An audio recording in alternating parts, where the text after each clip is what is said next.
শুধু ভোট চুরি করে নাই, ডাকাতি করেছে। আমাদের সুস্পষ্ট অনেকগুলো দাবি রয়েছে। আজকে নির্বাচনের পরে 11 দলীয় যে ঐক্য রয়েছে, আমরা জনগণের সামনে উপস্থিত হয়েছি।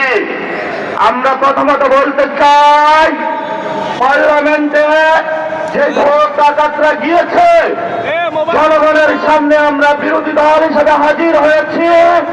আমরা রাজপথে থাকবো, কড়ায় গন্ডায় ইঞ্চি ইঞ্চি করে জনগণের উপরে যারা ভোটের ইঞ্জিনিয়ারিং করেছে, ভোট ডাকাতি করেছে, নতুন ভাবে জুলুম চাপিয়ে দেওয়ার চেষ্টা করছে, আমরা তাদের কাছ থেকে বুঝে নেব ইনশাআল্লাহ। আমি সংক্ষিপ্ত কথা বলবো। আমাদের ভাই শহীদ উসমান হাদি আজকে আমাদের মধ্যে থাকতে পারতেন, সংসদ সদস্য হিসাবে ঢাকা হাটের। আল্লাহ ওনাকে শহীদ হিসাবে নিয়ে গিয়েছেন। আমরা বিচারের দাবিতে মাঠে গিয়েছি। আজকেই যেহেতু বিরোধী দলীয় যাত্রা হচ্ছে এই বায়তুল মোকাররম থেকে, আমি সরকারের কাছে আহ্বান জানাবো, দেশের কাছে আহ্বান জানাবো, প্রশাসনের কাছে আহ্বান জানাবো, আপনারা দ্রুত গতিতে শহীদ উসমান হাদি ভাইয়ের হত্যাকাণ্ডের বিচার যাতে হয় সেই উদ্যোগ নিন। আমাদেরকে এতদিন বলা হয়েছে বিচার এবং নির্বাচন মুখোমুখি দাঁড় করাবেন না। আমরা মরিয়া প্রমাণ করিলাম যে আমরা নির্বাচন বিরোধী নই। এখন সময় এসেছে শহীদ উসমান হাদি ভাইয়ের হত্যাকাণ্ডের বিচার করতে হবে। তৎকালীন সময়ে সংস্কারের নিয়ে বলা হয়েছিল, সংস্কার এবং নির্বাচন বিরোধী করার চেষ্টা চালানো হয়েছিল, ট্যাগ দেওয়া হয়েছিল, ওরা নির্বাচন চায় না।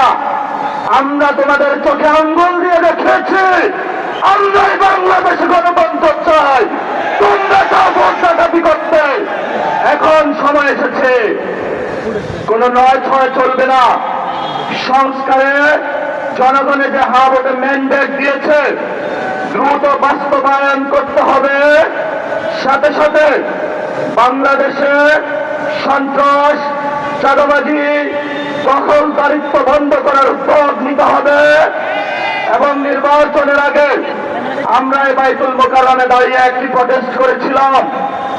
ভোট ডাকাতির জন্য আমাদের জামাত ইসলামের এক ভাইকে খুন করা হয়েছিল। আমরা বলেছিলাম আমরা আবার আসবো, দ্বিগুণ হয়ে আসবো, এসেছে দ্বিগুণ হয়ে। আমাদের ভাইয়ের হত্যার বিচার বুঝে নিতে হবে। রাজপথ সংগ্রাম জারি রাখতে হবে।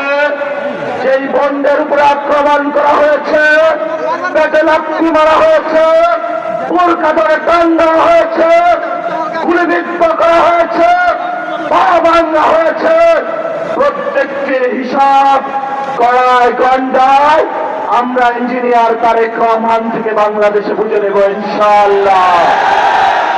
আমরা একমাত্র ভয় পাই কার কাছে? আল্লাহ ছাড়া আমরা কারো কাছে ভয় পাই না।